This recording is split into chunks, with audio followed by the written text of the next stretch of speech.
Здравейте, приятели!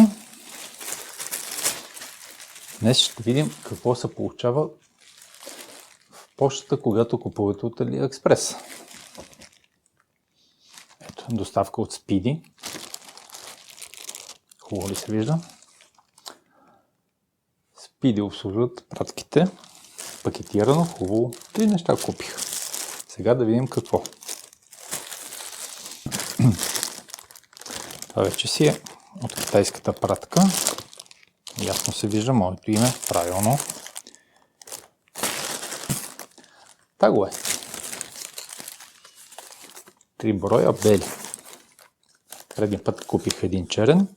Чудесно работят. Това е NTAG. Съвсем съвместим с AirTag и Find My.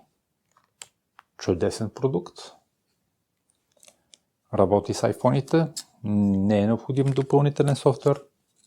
Много съм доволен, затова купих още 3 за няколко джаджи, които много държа да мога да си ги намеря.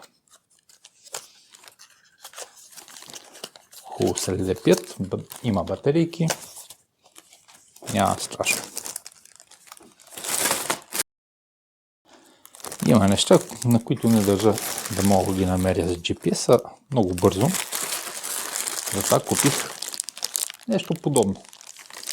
Това е за ключодържател. Различни цветове.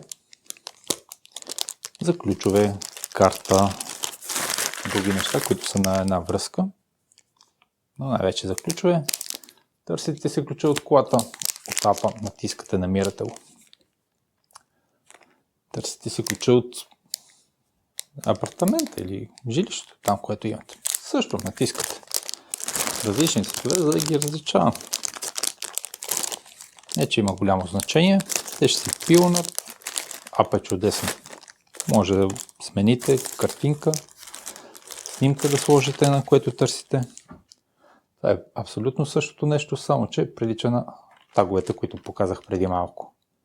И какво имаме тук?